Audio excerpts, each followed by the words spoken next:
पाकिस्तान और अफ़गानिस्तान के दरमियान ड्यूरट लाइन पे जो बाढ़ का तनाज़ा था उसको लेकर कशीदगी चली आ रही थी। लेकिन अब इस कशीदगा माहौल के अंदर एक टर्निंग पॉइंट आया है, बड़ा ही एक अहम मोड़ आया है। वो भी इस मौके के ऊपर जब दोनों ममालिक के दरमियान में इस ड्यूरट लाइन के वाक़े को लेकर उनके लीडरान की जानब से भी कुछ बड़े बयानात दिए गए और पाकिस्तान की जानब से भी इस मामले को हल करने के लिए सफारती सतह के ऊपर एक जो वफद था वो आइंदा तकरीबन एक हफ्ते के बाद 16 और 17 जनवरी को भेजे जाने का फ़ैसला किया गया है। अब इस मौके के ऊपर अब तालिबान की जानब से ये एक कदम उठाया गया है, ये एक बड़ा ही इसके एक सोचने वाला पॉइंट है और ये एक टर्निंग पॉइंट कह सकते हैं इस तमाम मामले में लेकर। ये वाक़या इस वक्त पे आना, क्या ये पाकिस्तान के लिए कोई वाज़िया पैगाम है, क्या तालिबान कोई मुज़ाकरात की तरफ जाना चाहते हैं? ये मैं आपको ख़बर बता दूँ, असल में ये ख़बर है क्या? ये ख़बर पाकिस्तान के लिए एक बड़ी ही अहम ख़बर है और बड़ी ही एक अहम टर्निंग पॉइंट वाली ख़बर है जो मैं आपके साथ शेयर करने जा रहा हूँ।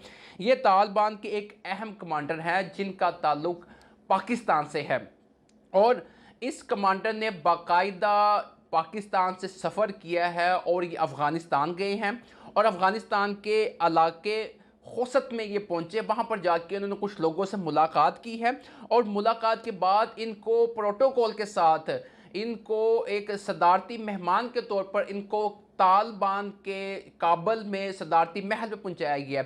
ये तमाम वाक़या है क्या? इसका मकसद क्या है? क्या पाकिस्तान को कोई वाज़िया पैगाम दिया जा रहा है? ये तमाम मामला मैं आपके साथ इस वीडियो में बिल्कुल तफसील के साथ शेयर करूंगा और मैं आपको एक बड़ी ही अहम खबर एक और भी आपके साथ शेयर करूंगा कि एक नया ग्रुप जो है कि पाकिस्तान तहरीक तालिबान को जिसने ज्वाइन किया है, इसके बारे में मैं आपको बताऊंगा ये ग्रुप कौन सा है जो पाकिस्तान में कौन कौन सी तखरीब कारियों में मुलव्वस रहा है और अब इसने तहरीक तालिबान पाकिस्तान को बाकायदा ज्वाइन करने का ऐलान कर दिया है। और तालिबान ने गुज़िश्ता जो 2021 साल गुजरा है उसमें पाकिस्तान की आर्मी पर और पाकिस्तान के लॉ एंड फोर्सेस के अदारों पर जो हमले किए हैं, इसका भी मैं आपको थोड़ा सा बताऊंगा। और इस वाक़े का जो ये शख्स है, जो ये पाकिस्तान में तालिबान का टीटीपी का जो एक रहनुमा है, लीडर है, ये अब जो अफ़गानिस्तान के में गया है, इसका मकसद क्या है, ये मैं सब आपको आगे चलकर बताऊंगा। यहाँ पर मेरी आपसे एक दरख्वास्त है कि अगर मेरे चैनल को सब्सक्राइब नहीं किया तो इसको सब्सक्राइब कर ले ताकि जो ये मुस्नद ख़बरें हैं और अपडेट्स हैं आप तक बआसानी पहुँच सकें। नाज़रीन कराम, अब ये जो मामला चलता आ रहा था 18 दिसंबर से लेके अब तक, होना तो ये चाहिए था कि इस मामले में अब तक कोई ना कोई दोनों ममालिक की जानब से कोई पेश रफ्त होती और इस मामले को हल करने के लिए कोई जामिया लाएअमल इख्तियार किया जाता। पाकिस्तान की जानब से भी जब DGISPR की प्रेस कॉन्फ्रेंस हुई तो उनमें भी उनसे जब सवाल किया गया तो उन्होंने उसका बाकायदा जवाब दिया कि हम जो है ये ड्यूरट लाइन को बाकायदा लगाएंगे और इसको किसी सूरत भी हम इससे पीछे नहीं हटेंगे। शाह महमूद कुरैशी से भी सवाल किया गया तो उन्होंने भी यही कहा अपनी प्रेस कॉन्फ्रेंस के दौरान कि हम ड्यूरट लाइन के मामले को सफारती सतह पर हल करने की कोशिश करेंगे। लेकिन अब जो ये बाढ़ का तनाज़ा तो इतना अहम नहीं था, एक लिहाज से तो बड़ी अहमियत का हामिल था, लेकिन इससे बड़ा जो वाक़या हुआ है, जिस वाक़ये का मैं आपके साथ जिक्र कर रहा हूँ, वो टर्निंग पॉइंट का जो मैं आपके साथ जिक्र कर रहा हूँ, जो मैंने आपको इंट्रो में बताया, वो टर्निंग पॉइंट क्या, वो टर्निंग पॉइंट जो वो ये है कि बाढ़ का तो तनाज़ा ठीक है, वो मसला चला आ रहा है, वो मानते नहीं है, हम कहते हैं हम अपने हिस्से में लगा रहे हैं।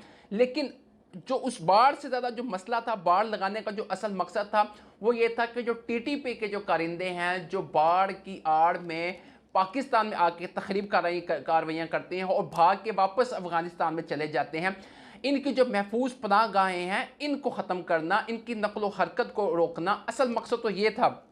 क्योंकि TTP अशरफ गनी के दौरे हुकूमत में भी जब TTP वहाँ पर मौजूद थी तो उनकी जानब से भी कोई मुनासिब कार्रवाई नहीं की गई TTP के ख़िलाफ़, उनके जो वहाँ पर उनके जो कारिंदे थे उनके ख़िलाफ़। हम तब ये चीज़ तसव्वुर कर सकते थे, हम ये चीज़ सोच रहे थे कि अशरफ गनी की जो गवर्नमेंट है इसको भारत की पुष्टपनाही हासिल है, तो भारत की जो राज की एजेंसीज़ हैं वो अफ़गानिस्तान में मौजूद हैं और वो वहाँ से ये मुनज़्ज़म ग्रोह की सूरत में ये TTP को सपोर्ट करती है, माली सपोर्ट करती है, उनको असले की सपोर्ट करती है, जिसकी बुनियाद पर वो इतने मुनज़्ज़म है कि वो पाकिस्तान के ऊपर हमले करते हैं। अशरफ गनी की हुकूमत को भी बड़ी दफ़ा कहा गया, लेकिन उनकी जानब से भी कोई बाकायदा इनके खिलाफ इकदाम नहीं उठाए गए। अब अब होना तो ये चाहिए था कि जब तालिबान की हुकूमत वहाँ पर कायम हुई, तालिबान की इमारत इस्लामिया की हुकूमत जब वहाँ पर कायम हुई, तो उनको चाहिए था कि वो इन टीटीपी के ख़िलाफ़ कोई मुनासिब कार्रवाई करते और उनको बाकायदा एक पैगाम देते।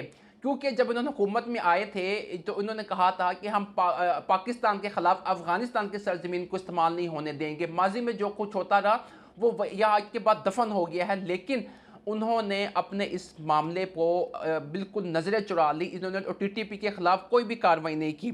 लेकिन अब जो है कि मामला जो मज़ीद जो सूरत हाल इस गंभीर हुई है कि तालिबान ने तो कोई कार्रवाई नहीं की, लेकिन पाकिस्तान ने जो टीटीपी के जो अहम रहनुमा थे, जो इनके लीडर थे मौलवी फ़कीर, जब ये पाकिस्तान पे हमले करते थे तो ये जब फिर इनको जब अशरफ गनी की दौरे हुकूमत में इनको गिरफ्तार कर लिया गया। अशरफ गनी की जब उन्होंने उनको जेल में रख दिया, लेकिन जब तालिबान ने वहाँ पर कब्ज़ा किया तो जब तालिबान ने कब्ज़ा करके तमाम जेलों के कैदियों को रिहा कर दिया, वो रिहा होकर चले गए। फिर जब पाकिस्तान को उसका पता लगा तो कुन्नड़ के इलाके में पाकिस्तान ने इनके ऊपर हमला किया, ड्रोन अटैक किया, लेकिन ये खुशकिस्मती से वहाँ से बच गए क्योंकि वो उस वक्त अपने हुजरे में मौजूद नहीं थे। वो वहाँ से निकल के वहाँ से भाग गए। तो अब उसके बाद से लेकर अब ये जो एक बड़ी ही एक जो अहम पेशरफ्त वो है कि ये टीटीपी के एक बड़े अहम रहनुमा, जिसका मैंने आपसे इंट्रो में जिक्र किया कि वो कौन से अहम रहनुमा हैं जो खौसत में पहुँचे हैं, वहाँ जाकर उन्होंने गैदरिंग की है। अब असल में इसका मकसद क्या है?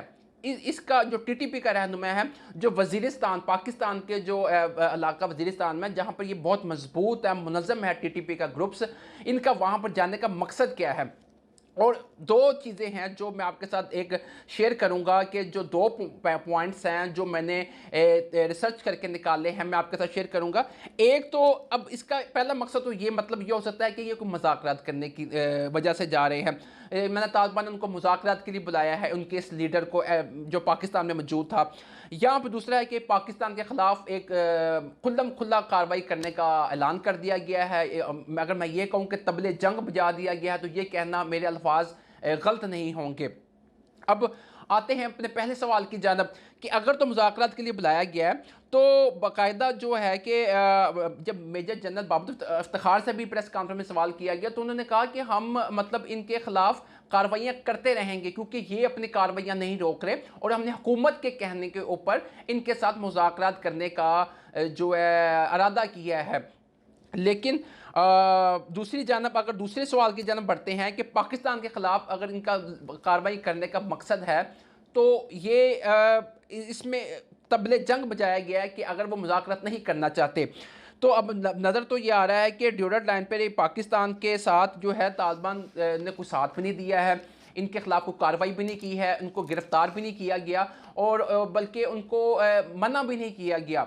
अगर किसी जगह पर मना किया भी है, मुल्ला याकूब ने इनको मना किया, लेकिन मुल्ला याकूब जो वज़ीर दफ़ा उनकी बात को इनकार कर दिया गया। उसके बाद हलमंद का वाक़या हुआ, उसके बाद कुनड़ पे हमला किया गया, उसके बाद कंदहार का वाक़या हुआ, तो उसके बाद आप देख सकते हैं सुबह नंगरहार में वाक़या हुआ। तो ये सब कहीं ना कहीं इनके ताने बाने टीटीपी के साथ जुड़ते हुए नज़र आते हैं।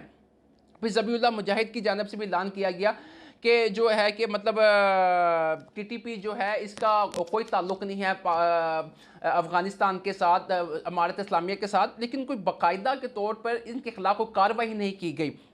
लेकिन अब हम इस चीज़ को क्या समझे, क्या तालिबान ने बाकायदा टीटीपी को सपोर्ट करने का सोच लिया है? क्या तालिबान अब इस ग्रुप्स की बाकायदा तौर पर सपोर्ट करेगी? क्योंकि नज़र तो ऐसे आ रहा है कि तालिबान ने बाकायदा तौर पर इस शख्स को जिसका ताल्लुक़ वज़ीरिस्तान से है, जो वहाँ मौजूद था, इसका नाम यासर पराके है, ये एक बड़ा अहम कमांडर था। पाकिस्तान में बहुत सारे आर्मी के ऊपर और लॉ एंड फोर्सेस के जो दायरे उन पर हमला करने में ये शख्स मुलव्वस था।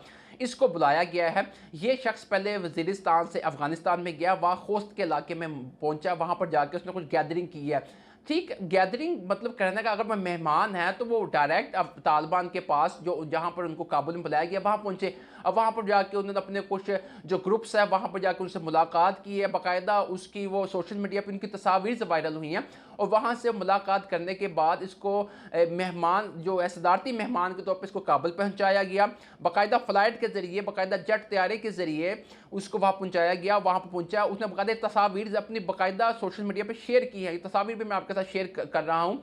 तो उसके बाद वहाँ से इनकी मुलाकात जो है कि जो तालिबान जो काबुल में मौजूद है, अमारत इस्लामिया की जो कैबिनेट है, जो उनके वज़ीर हैं, जो उनके डिप्टी वज़ीर आज़म हैं मुल्ला अब्दुल गनी, जो उनके वज़ीर आज़म हैं अख़वानज़ादा, उनसे मुलाकात करेंगे। तो इस मुलाकात में इनका मकसद क्या है कि पाकिस्तान के साथ जो 16-17 जनवरी को मोईद यूसुफ की ज़ेर क़यादत जो मुज़ाकरात होने जा रहे हैं, क्या उससे पहले कोई ये एक अच्छा पेश ख़ैमा साबित करने के लिए हैं। तो क्या मतलब इसका असल मकसद क्या है, ये तो अभी कहना कबल अज़ वक्त है। लेकिन ये जो सदारती महल में इनको बुलाया गया है, इसके ऊपर जो है अब एक सवालिया निशान खड़ा हो गया है।